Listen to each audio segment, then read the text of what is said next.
મેરિંગો seems હોસ્પિટલે 250 થી વધુ બોન મેરો ટ્રાન્સપ્લાન્ટ કરી ઐતિહાસિક સિદ્ધિ મેળવી। ગુડ મોર્નિંગ, મારું નામ ડોક્ટર કોમિલ પટેલ છે અને હું અહીંયા હિમેટો ઓન્કોલોજીસ્ટ અને બોન મેરો ટ્રાન્સપ્લાન્ટ સ્પેશિયાલિસ્ટ છું મેરિંગો સિમ્સ હોસ્પિટલ અમદાવાદમાં। બોન મેરો ટ્રાન્સપ્લાન્ટ બહુ પ્રકારના હોય છે કે જેમાં મેઇન બે પ્રકાર છે, એક ઓટોલોગસ અને એક એલોજેનિક। અને ઓટોલોગસ એટલે જેમ નામ કહે છે કે જેમાં ડોનરની જરૂર નથી પડતી, દર્દી પોતે જ પોતાનું ડોનર હોય છે અને જે માયલોમા અને લિમ્ફોમા નામની બીમારીમાં કરવામાં આવતું હોય છે। એલોજેનિક ટ્રાન્સપ્લાન્ટમાં આપણને ડોનરની જરૂર પડતી હોય છે અને એ ડોનર દર્દીનું ભાઈ બહેન થઈ શકે, એમના માતા પિતા બની શકે, ઇવન એમના પુત્ર કે પુત્રી પણ એમના ડોનર બની શકે। અને જ્યારે આવા ડોનર અવેલેબલ ના હોય ત્યારે રજિસ્ટ્રીમાંથી પણ આપણે ડોનર માટેની તપાસ કરાવી અને ડોનરની વ્યવસ્થા કરી શકાય અને પછી બોન મેરો ટ્રાન્સપ્લાન્ટ કરી શકાતું હોય છે કે જે એલોજેનિક ટ્રાન્સપ્લાન્ટ છે।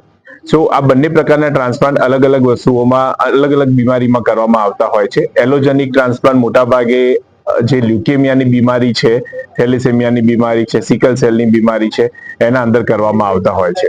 ટ્રાન્સપ્લાન્ટ હવે એક આપણા ત્યાં આપણા શહેરમાં અવેલેબલ થયેલી એક બહુ જ સરળ પ્રક્રિયા થઈ ગઈ છે કે જે પહેલા આપણા ત્યાં અવેલેબલ નહોતું અને જેના કારણે હવે આપણે આપણા દર્દીઓને અહીંયા જ આપણા શહેરમાં બહુ સારી સુવિધા આપી શકીએ છીએ કે જે 10 વર્ષ પહેલા પોસિબલ નથી।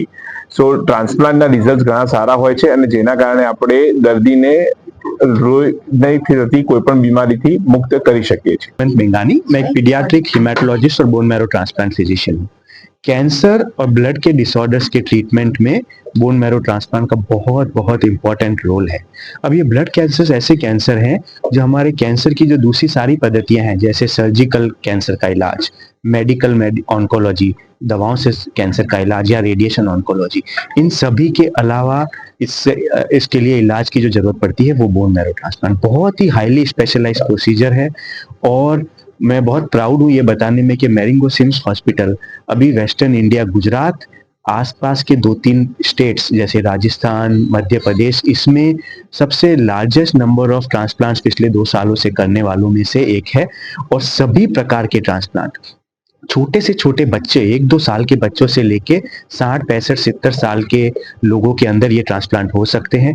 खुद ही के स्टेम सेल से, घर वालों के स्टेम सेल से, सगे भाई बहन के स्टेम सेल से, अनजान किसी इंसान जो आपसे रिलेशन नहीं रखता है, ऐसे ट्रांसप्लांट, और कुछ कुछ मजबूरी के केसेस में हाफ मैच ट्रांसप्लांट, ये सभी प्रकार के चैलेंजिंग ट्रांसप्लांट और देश में जिस तरीके के रिजल्ट मिल रहे हैं वो तो मैं चैलेंज के साथ कहूंगा ही, पर विदेश में भी जिस तरीके के रिजल्ट्स मिलते हैं इस टाइप के प्रोसीजर में, उतने अच्छे रिजल्ट्स हम बहुत ही कॉस्ट इफेक्टिव वे में कर पा रहे हैं। और इसी का प्रमाण है कि बहुत सारे विदेशी पेशेंट्स जो अफ्रीकन देशों के कई देशों के पेशेंट्स हमारे पास आते हैं और यहाँ आके वो इस इलाज का फायदा उठाते हैं। Thank you. गुड मॉर्निंग, मैं डॉक्टर शंकरन हूँ, medical director of Marengo CIMS hospital. जैसा कि आप जानते हैं, बोन मैरो ट्रांसप्लांट कोई आसान प्रक्रिया नहीं है। इसके लिए काफ़ी सारा इंफ्रास्ट्रक्चर की ज़रूरत होती है, ट्रेन मैन पावर की ज़रूरत होती है, फंडिंग की ज़रूरत होती है, लैब्स की ज़रूरत होती है और सबसे ज़्यादा एक कमिटमेंट की ज़रूरत होती है कि ऐसा कोई ट्रीटमेंट करें जो आम तौर से कहीं हर जगह नहीं मिलता है और स्पेशल रीजन। जैसा कि आपको पता है कि bone marrow transplant and related जो ट्रीटमेंट है वो ब्लड डिसऑर्डर्स के लिए है। वो ब्लड तो अंदर घूमता ही रहता है, तो अनलाइक अदर सर्जरी या किसी कैंसर का जो ट्रीटमेंट और निदान करते हैं कि ऑर्गन को निकाल दिया, ऑपरेशन कर दिया, रेडिएशन दे दिया, निकाल दिया, इसमें तो जहाँ से जो प्रॉब्लम शुरू होती है वो बोन मैरो जो है हड्डियों के अंदर, वहाँ से ट्रीटमेंट शुरू होती है। तो सबसे पहले तो जो पुराना जो खराब जो बोन मैरो है और जो बिल्कुल डिजीज्ड है, तो उसको निकाल के नया बोन मैरो लाते हैं। तो इसमें क्या है, इन्फेक्शन और वो सब की बहुत ही खतरा है। तो सबसे ज्यादा इम्पोर्टेंट है कि जो व्यवस्था हमने देना है वो specialised bone marrow transplant unit बनाना है, एक सेंटर बनाना है जो बाकी और कोई पेशेंट उसमें नहीं आएंगे और उसका कंप्लीटली जो रख रखाव है, जो उसका जो इंफ्रास्ट्रक्चर है वो कंप्लीटली डिफरेंट रहे। तो मिसाल के तौर पे सबसे पहले आप देख लीजिएगा कि वो जो हवा जो आ जाता है अंदर हर एक जो रूम का, वो बिल्कुल क्लियर हो, क्लीन हो, फिल्टर्ड हो। तो हमें हेपा फिल्टर लगाना पड़ता है, हाई ग्रेड हेपा फिल्टर, उसकी व्यवस्था होनी चाहिए। रूम्स में जो प्रेशर है वो पॉजिटिव प्रेशर हो कि कोई दरवाजा खोले तो अंदर हवा ना आए जबकि बाहर जाए, तो पॉजिटिव प्रेशर, वेंटिलेशन, ऐसा मॉनिटर्स जो हर चीज के लिए मॉनिटर करें, उनका blood pressure, BP almost on a continuous basis.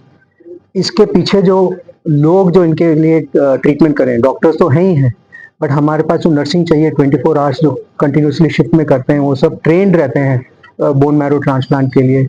कोई इन्फेक्शन आ गया तो इन्फेक्शियस डिजीज स्पेशलिस्ट की ज़रूरत है। लैब्स, इतने हाई लेवल लैब्स चाहिए कि जो भी जैसे ही इन्फेक्शन आए, जो भी ब्लड का वो चाहिए, वो उसकी ज़रूरत है।